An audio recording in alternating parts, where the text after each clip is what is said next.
Volvamos a el cuadro de doble entrada que estuvo en pantalla anteriormente. Recordarán que introduje una cierta situación no esperable cuando propuse una variable número 3 que a su turno abarcaba 3 columnas dentro de su cuerpo total. Y dije, ya voy a explicar esto. Y aparecían cada una de las columnas insertas en la columna total de la variable, aparecían en el encabezamiento una D1, D2, D3, invocando el término dimensión 1, dimensión 2, dimensión 3. ¿Qué quiere decir esto? En realidad me permite hacer referencia a algo que es importante que ustedes lo tengan en cuenta, y es que las variables son todas, dijimos, variables con campos semánticos complejos, es decir, con significaciones variadas en su interior. Habíamos hablado de que aquellas variables que parecen ser unidimensionales no lo son en un sentido propio, sino que han terminado siendo unidimensionalizadas por los contextos muy precisos en que son usadas. Pero eso no obsta para admitir que en principio todas las variables podrían ser consideradas a partir de sus múltiples dimensiones o sus distintos campos de sentido.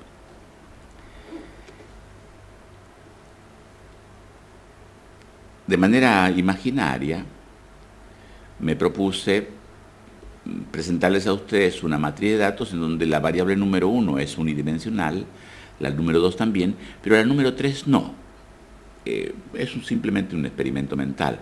Propongo que la número 3 sea una variable que tenga 3 dimensiones, porque esto significaría que tengo un valor para la dimensión 1, un valor para la dimensión 2 y un valor para la dimensión 3. Valores que pueden ser diferentes. La pregunta es, ¿y cuál es el valor de la variable si cada una de las dimensiones tiene valores diferentes? Supongamos más en particular el ejemplo del apoyo familiar a los escolares. Supongamos que he decidido trabajar con 3 dimensiones. A la pregunta, ¿qué entender por apoyo escolar? ¿Apoyo escolar en qué sentido? El grupo de investigadores contestó en el sentido de apoyo económico, en el sentido de apoyo afectivo o valorativo y en el sentido de apoyo práctico. Cada uno de estos sentidos ha sido definido por el equipo de investigación y a la pregunta ¿cuál de estas dimensiones tomaremos para nuestra variable? El equipo contestó a las 3. No queremos resignar ninguna de las 3 acepciones o subvariables porque las 3 nos parecen importantes. Creo que debiéramos sopesar de qué manera reciben apoyo los niños en esas 3 dimensiones. Esto crea una tarea, un problema adicional. ¿Cómo hago yo para encontrar el valor único de la variable, habida cuenta de que cada una de las subvariables tiene sus propios valores y que en una aplicación concreta podría ser que no coincidan los valores en estas dimensiones? Veamos un ejemplo simple. Supongamos que para el apoyo económico tenemos un valor máximo de apoyo, un valor normal de apoyo y un valor nulo de apoyo. Y así, para cada uno, tenemos 3 valores. Un valor máximo, un valor normal y un valor mínimo o nulo. Ahora viene la pregunta. Podría ser del caso que el alumno Dieguito tuviese un buen apoyo económico, un deficiente apoyo afectivo y un regular apoyo práctico. Podría ser que Santiago tenga un normal apoyo económico, un muy buen apoyo afectivo y ningún apoyo práctico. Y así podríamos encontrar combinaciones posibles entre estos distintos valores. La pregunta es, ¿y cuál es el valor que le voy a dar a la variable en su conjunto? Y acá entonces viene la la necesidad de que yo les informe que el trabajo de investigación exige proponer alguna manera de síntesis. Las maneras de síntesis pueden ser variadas. Algunos autores llaman a este esfuerzo por sintetizar diversas dimensiones en una única dimensión y por ende darle valor a la variable, le llaman construcción de índice. ¿Sí? Se construye un índice o un coeficiente o términos semejantes. Yo les voy a sugerir que no apelen a nuevas denominaciones porque los términos cuando se multiplican innecesariamente tienden a producir confusión en vez de ayuda. Yo lo llamaría a esto un indicador complejo. Recuerden que estamos hablando de indicadores porque estamos diciendo cómo vamos a evaluar una variable. Un indicador complejo que nos exigiría dos tareas. Primero, evaluar cada subindicador referido a cada dimensión por separado y luego averiguar cómo combinarlo. Y repito, la combinación puede hacerse de varias maneras. Mediante un modo simple, algunos autores lo llaman índice sumatorio simple, podría ser darle un peso numérico a cada uno de los valores. Por ejemplo, al apoyo máximo darle un número 2, al apoyo regular un número 1 y al apoyo nulo el número 0. Y en consecuencia luego haríamos nosotros una especie de sumatoria, con lo cual tendríamos que algunos niños tienen un apoyo máximo de 6, porque tienen 2, 2 y 2, otros niños tienen un apoyo mínimo de 0, estos serían los tipos puros, ¿sí? Y podría ser el caso que todos tengan 1, 1, 1, con lo cual me da un 3. Ahora, podría darme combinaciones diversas y me daría variaciones de 6 a 0. Entonces, allí yo tendría que decir, bueno, voy a considerar que tengo dos tipos puros y algunos tipos intermedios que son de difícil identificación. Esta es una manera, no me voy a detener en esta técnica de construcción de índice. Ustedes encontrarán cuando tengan que hacer una investigación particular, seguramente bibliografía apropiada para resolver algunos casos, sus casos particulares, pero me importa que se vea lo general. Otra manera, en vez de hacer un índice sumatorio simple y asignarle un peso numérico, que es muy artificioso, podría ser encontrar cuáles son los perfiles que se repiten respecto de estos apoyos, ¿sí? Hacer algo semejante a lo que vimos en el análisis de pautas anterior. No semejante, corrijo, lo mismo, porque en el fondo estoy haciendo también una compactación en el sentido izquierda-derecha. Adviertan ustedes que lo que estoy tratando de compactar son las tres subcolumnas encabezadas por la letra D minúscula para transformarla finalmente en una variable de una única columna de modo semejante a cómo se presenta la variable 2 y la variable 1. De modo que desde el punto de vista de la dirección del análisis, comparte la misma dirección. Y desde el punto de vista de la tarea, es la misma tarea. Corresponde al eje sintagmático. Es decir, voy a hacer una pequeña tipología. ¿Y por qué le he agregado entonces? ¿Por qué complejizar esto?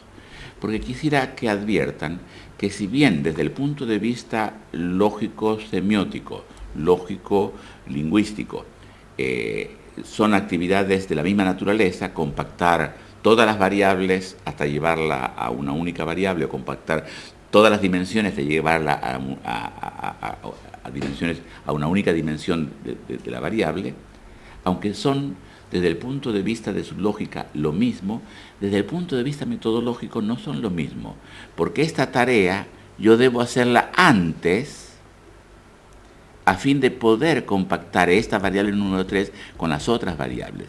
Mientras no haga esta tarea, sería un salto de nivel querer combinar el valor R minúscula con el valor R mayúscula de las otras columnas, para decirlo de manera muy simple. Estoy haciendo un estudio sobre la situación familiar de personas que han delinquido. Ya han purgado su condena, iban a ser liberados y se quiere averiguar cuál es la situación familiar que los va a recibir a la hora de su liberación. Entonces, eh,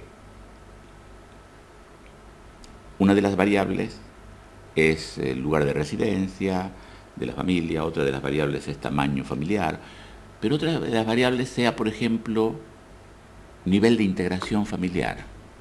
Supongo que tenemos una variable que interesa al servicio de asistencia social conocer el nivel de integración familiar en el núcleo que se va a reinsertar el prisionero liberado, que ha cumplido su condena. A la pregunta cómo hacer para evaluar esa variable, imaginemos, dio lugar al señalamiento de 3 o 4 dimensiones.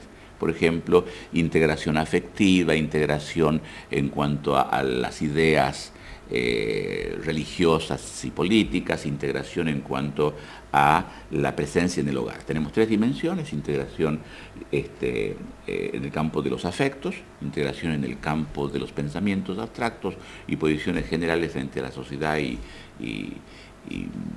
la cultura, y además una integración efectiva en el espacio y en el tiempo, es decir, cuánto tiempo están juntos, porque las personas pueden quererse mucho y por trabajo no estar habitualmente juntos. Muy bien. Saco ese informe y tengo respuestas para cada una de esas dimensiones. Y yo ahora quiero saber, quiero averiguar si la relación entre el nivel de integración y la aceptación del familiar que ha purgado su condena es buena, y quisiera combinar ambas variables. Me encuentro que todavía no he logrado dar un veredicto único, porque tengo de un lado que la integración afectiva es regular, la integración de presencia es bastante buena y la integración político-ideológica es mediana. ¿Con cuál comparo?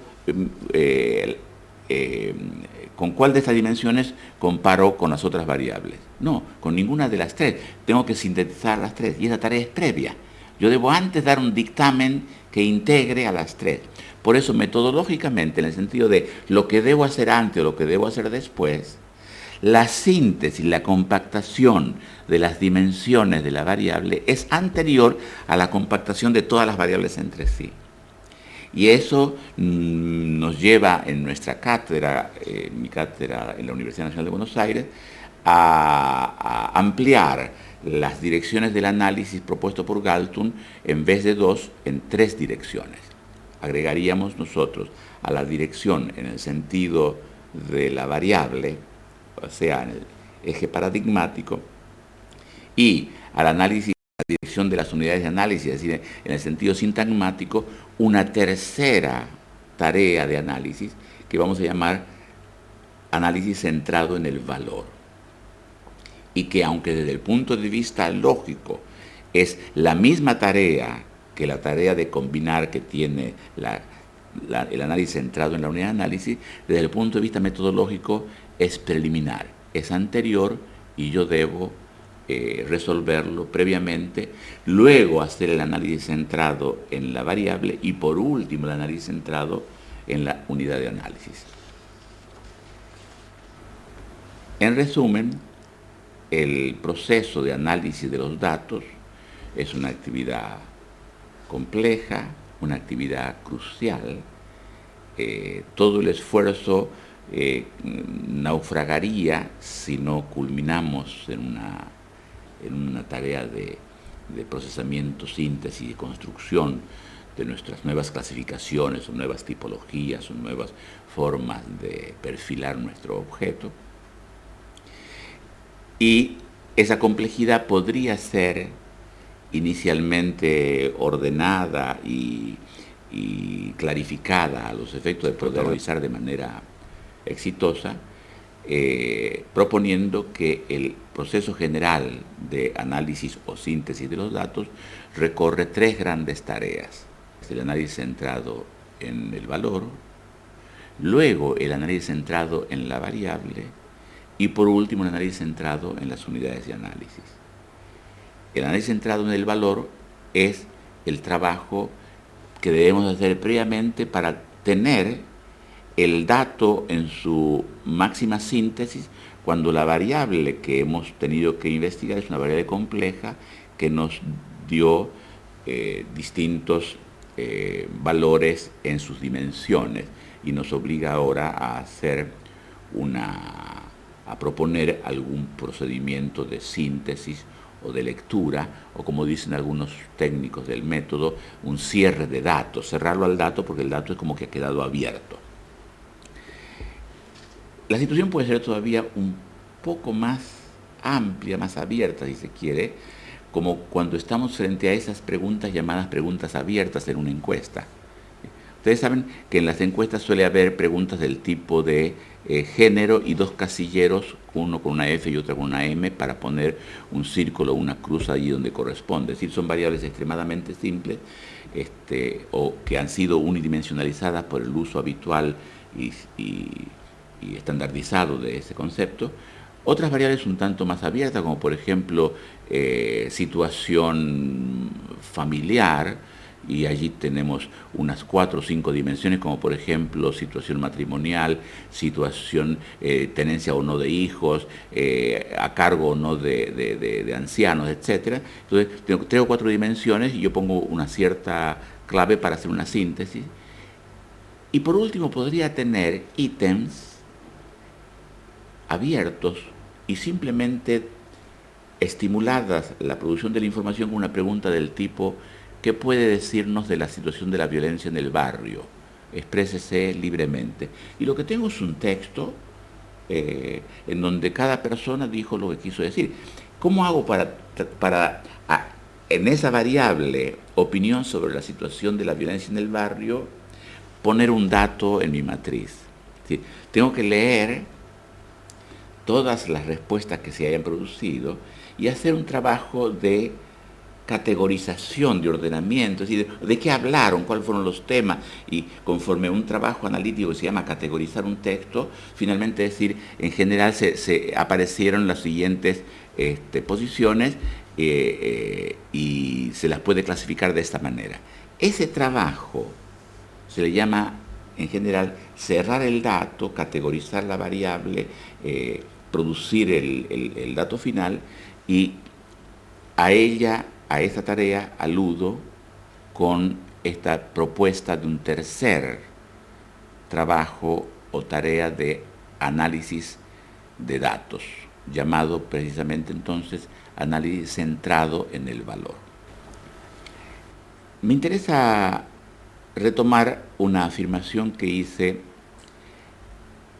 en tramos anteriores del curso reciente, acerca del interés de los indicadores, más allá de aspectos técnicos, por su valor conceptual, por su valor en la producción de conocimiento teórico también.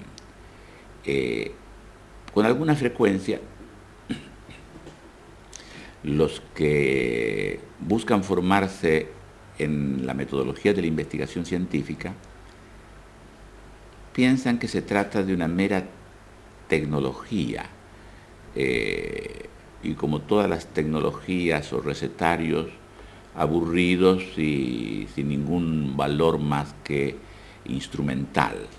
Yo quisiera convencerlos de que no es así, de que la experiencia que ustedes hagan como investigadores les va a deparar la sorpresa enorme de que cuando traten de construir sus indicadores, en realidad se van a encontrar con los momentos más demandantes en el esfuerzo teórico que pudieron imaginar. Piensen, por ejemplo, en esta cuestión de la integración familiar. Vamos a suponer que un cientista del campo del derecho se interesa particularmente por ese momento tan poco jerarquizado del derecho, que es lo que pasa con el reo cuando ha purgado su condena y sale en libertad. Más allá del derecho penitenciario, de la problemática penitenciaria, cuando sale y tiene que reinsertarse y recualificarse como ciudadano.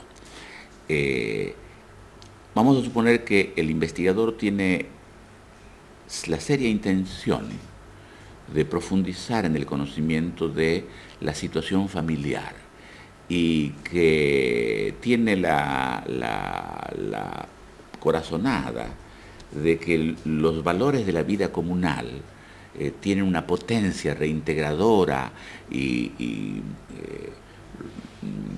de reconstrucción de la personalidad en grado máximo, que en consecuencia le interesa a él conocer la integración familiar. Ahora se le plantea la cuestión, ¿y cómo hago yo para evaluar el grado de integración familiar de cada grupo familiar? Se puede hasta formular de una manera más chata, más agresiva, más seca, diciendo, ¿cómo hago para medir la integración familiar? Como si fuese una tarea de medir con un metro o de pesar un objeto. Detrás de la palabra medir se esconde una actividad muy compleja, que es con qué patrón, con qué unidad o con qué esencialidad apreciar lo que tengo allí delante. Y si este investigador es serio, no es torpe, no es negligente, se va a encontrar con una situación inmejorable para cuestionarse la idea de los vínculos comunales, el nacimiento del derecho, de la conciencia jurídica, etc. Porque solo preguntarse qué es una familia integrada da lugar a un debate enorme, ¿sí? Y podría ser del caso, repito, que si toma en serio su tarea, descubra que proponerse comprender esa dimensión de la realidad le abra las puertas a un mundo de una nueva disciplina, sea la antropología, la psicología social o áreas del derecho mismo, etcétera, etcétera, que nunca había imaginado. Y no solamente por el esfuerzo de descubrir las dimensiones, de conceptualizarla, etcétera, sino incluso hasta por el hecho de elegir el procedimiento. Fíjense ustedes, supongamos que decimos como procedimiento, vamos a hacer una encuesta.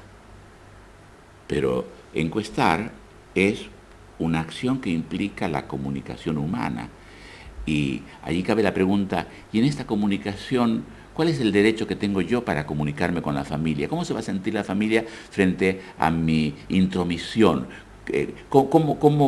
Y entonces aparece no solamente una cuestión mezquina de más efecto, menos efecto en tal procedimiento, sino en qué medida tal procedimiento es o no congruente con los conceptos que conducen mi investigación.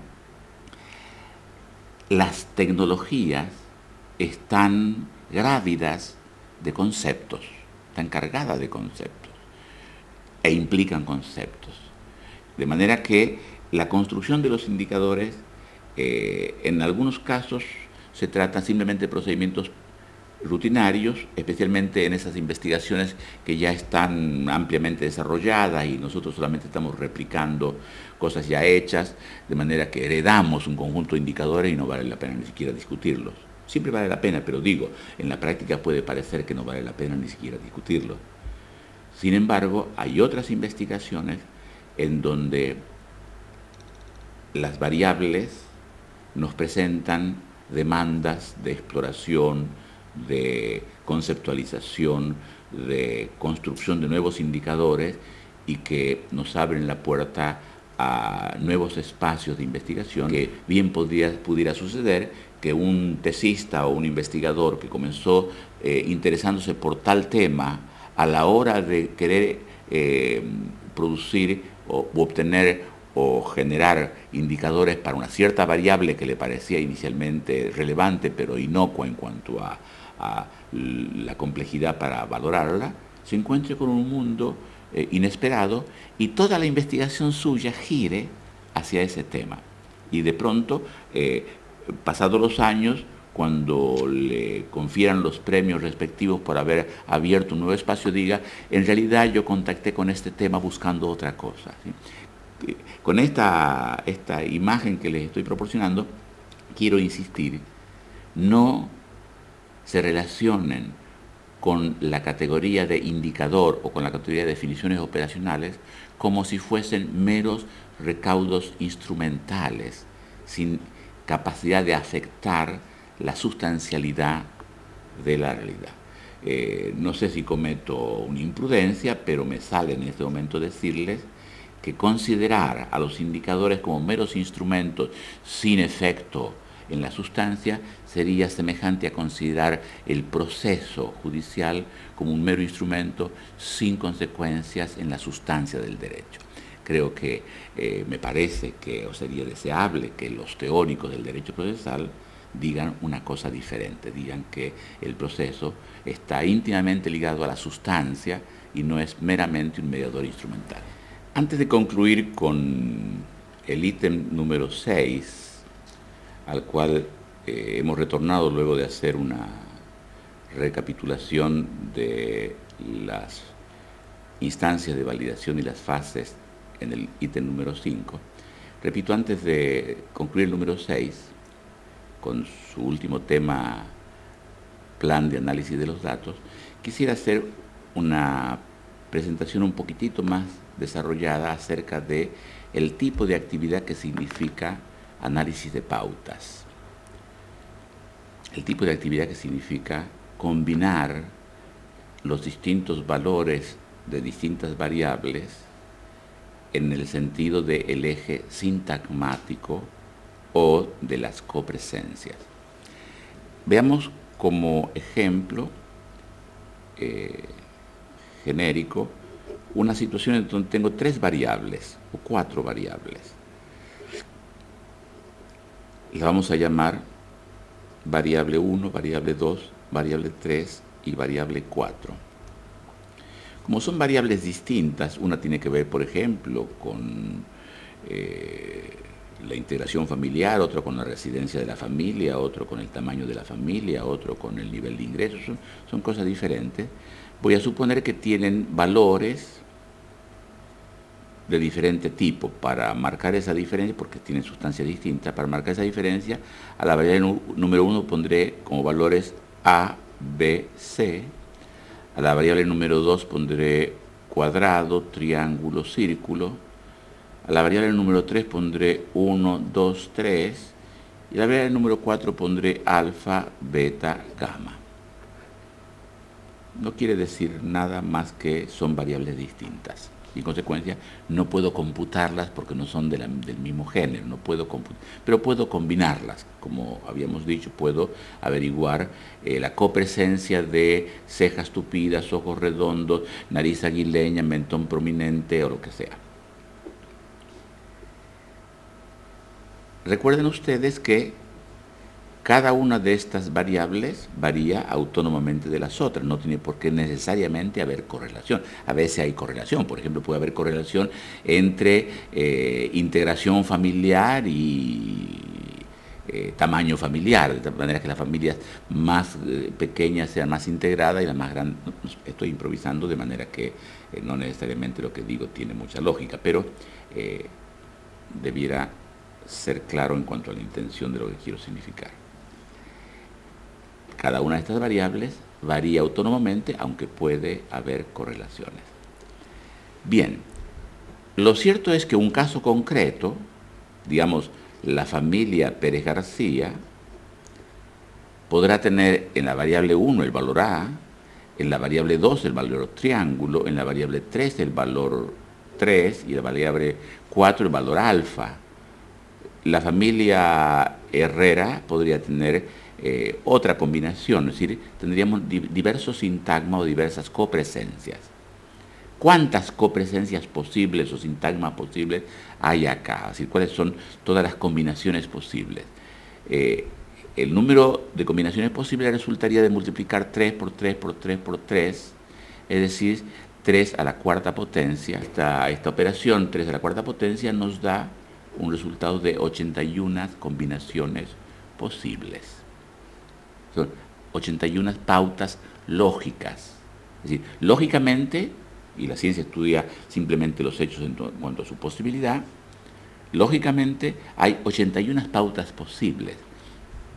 Ahora, nos interesa como investigadores averiguar no cuáles son todas las pautas posibles, sino cuáles son todas las pautas que se dan en el mundo real. ¿Cómo? ¿No se darían todas las pautas posibles? Acá hay un hecho muy interesante, que no es fácil de justificar, pero no es difícil de ilustrar. En verdad, el supuesto es que si se dieran, en un mundo se dieran todas las combinaciones posibles, habidas y por haber, como se dice en el lenguaje común, estaríamos frente a un mundo caótico, un mundo sin orden. Y lo cierto es que nosotros presuponemos que el mundo, en la medida en que es ordenado, manifiesta ciertas preferencias en cuanto a combinaciones entre los elementos, cierta manera de ir asociados entre sí más frecuentemente que con otros. El ejemplo más abrumadoramente evidente es el caso del lenguaje. Todas las lenguas combinan diversos sonidos, diversos fonemas, pero las posibles combinaciones fonemáticas son numéricamente enormes. Tomemos solamente la palabra agua, tiene 4 letras, 4 lugares para poner letras, y ahí aparecen la letra A, la G, la U y la A que se repite en el último lugar. Ahora, veamos si pudiéramos combinarlo de otra manera. Por ejemplo, A-A-Gu. Es una combinación posible, pero no es una combinación propia del español, del castellano, ¿sí? Pongamos otra. La G antes, la U, la A y la A. Gua. Tampoco es una. Fíjense que de todas las combinaciones posibles que yo pudiese hacer, solamente una tiene sentido. Una aparece como una palabra normal de esa lengua. Con esto quiero decirles que si los códigos lingüísticos reflejan esa característica, saber que de la multitud inmensa de combinaciones posibles que se pueden dar, solo algunas son palabras genuinas de esa lengua, análogamente podríamos decir nosotros que las combinaciones posibles en nuestro objeto de estudio pueden ser muy numerosas, pero en la medida en que postulamos que ese hecho tiene un cierto ordenamiento, una cierta manera de funcionar, una cierta significación, esperamos que no todas las combinaciones se den. Algunas sí y otras no.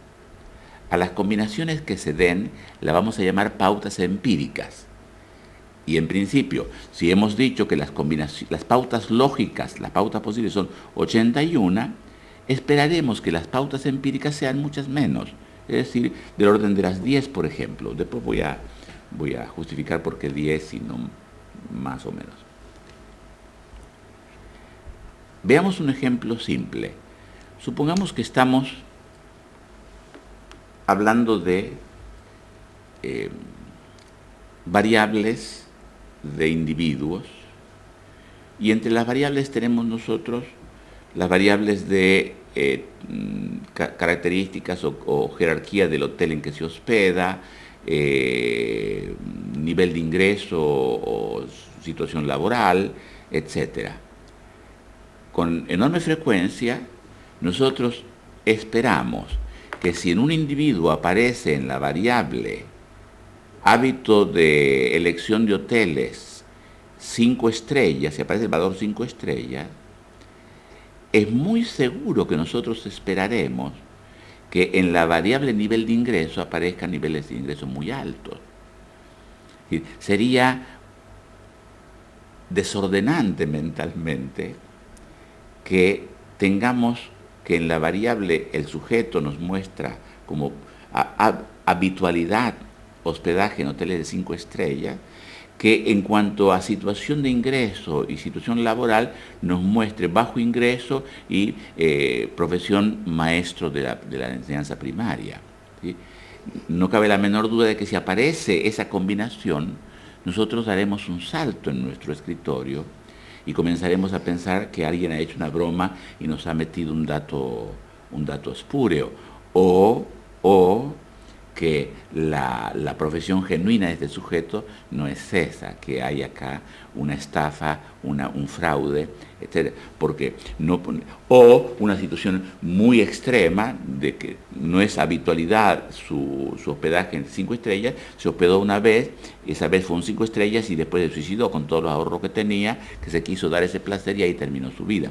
Pero cualquiera sea la explicación ad hoc que yo busque después, ciertamente no puedo admitir que el valor de la variable 5 estrellas en la variable hotel de hospedaje esté copresente con el valor bajo ingreso. Y a esto aludimos a que sí, hay una lógica, un sentido, una congruencia, un ordenamiento en el objeto, no todas las combinaciones aparezcan, ¿sí? Y algunas no aparezcan. Así, por ejemplo, la combinación situación social y tipo de música.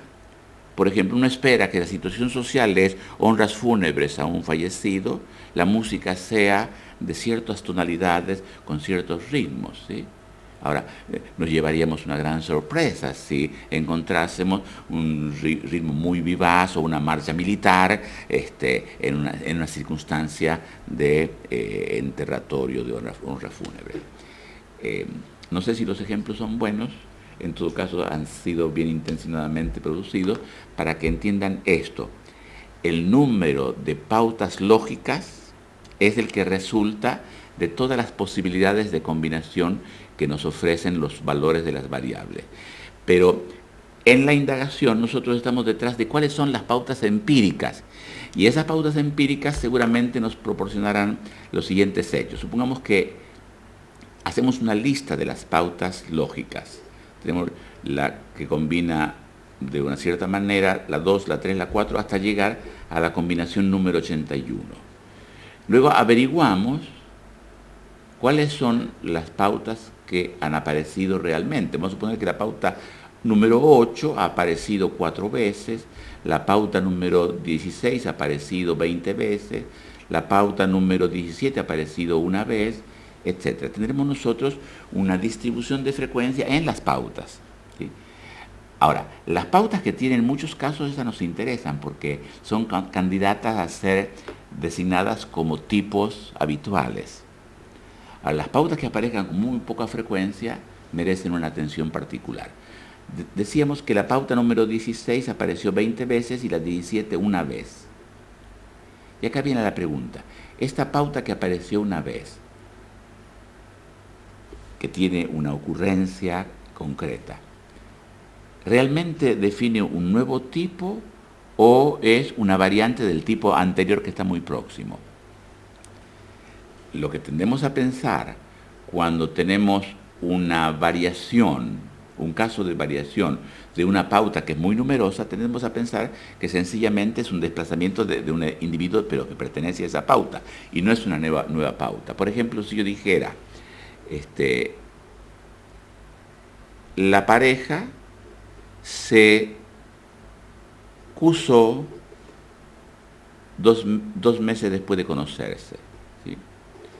Acá yo tengo una combinación de letras que es casó. Es una combinación rara. ¿Aceptamos que sea una palabra desconocida para nosotros y vamos a un buen diccionario para buscarla? ¿O rápidamente decimos, no, debe ser que quiso decir casó? La pareja se casó 2 meses después. Eso tiene sentido, fácilmente lo corrijo porque hay una única letra que está faltando y si la cambio esa letra, el resto tiene sentido y bueno, es posible que en un texto literario, en un texto impreso se haya producido ese error. De manera que un único caso o poquitos casos que se apartan de una pauta muy habitual y que está próxima, no nos alienta a decir es una nueva pauta, sino nos alienta a pensar es la pauta anterior, nada más que acá ha habido por alguna razón un pequeño desplazamiento. Entonces, una de las tareas en la búsqueda de cuáles son los tipos o las pautas habituales, los perfiles o las combinaciones habituales que nos interesa conocer es que cuando aparecen algunas pautas con pocos casos, buscamos absorberla en las más próximas por vía de esta interrogación que nos hacemos. ¿No será una variante de esto por error o por transformación o por alguna otra razón, etcétera? Si fuera del caso que hubiera una única pauta con un único caso y luego que hemos revisado todos los datos, ella insiste en presentarse como irreductible, etcétera, como no hay un diccionario previo, como el caso de la lengua, para averiguar si está consagrado o no, y estamos buscando un lenguaje que no conocemos, que es el lenguaje de los hechos mismos, entonces deberemos decir, bueno, si está, por alguna razón está. Errores no se han producido, no hay una pauta próxima para entenderlo, diremos que es un tipo, nada más que un tipo raro, un tipo infrecuente, pero deberemos admitirlo como tipo. Lo cierto es que al terminar ese trabajo de examen de las pautas empíricas, las más frecuentes, las menos frecuentes, etcétera, nos resta finalmente un conjunto, normalmente, esto es lo que hay que esperar, normalmente poco numeroso de combinaciones, y a esas combinaciones las designaremos como presuntos tipos. Y ahora estudiaremos, a ver, ¿qué nos dicen estas combinaciones? ¿Qué sentido se deriva de este sintagma y cómo podemos nosotros ponerlos en correlación con los tipos ideales que habíamos presupuesto en nuestro trabajo de reflexión, en nuestro trabajo teórico, etcétera, etcétera? En esto consiste en general esta tarea de análisis de pautas. Obviamente presenta otros ribetes mucho más complejos, pero lo básico queda dicho de esta manera. Procederemos entonces ahora a cerrar este último tema del ítem 6, análisis, plan de análisis de datos, diciendo que todo lo que hemos referido hasta ahora, desde hace unos 30 minutos, tiene que ver con el análisis de los datos en el sentido del procesamiento o síntesis de los datos, reordenamiento o montaje de los datos. Esa tarea se va a desarrollar en la tercera instancia de validación conceptual, tal como ustedes lo han tenido a la vista en tramos anteriores.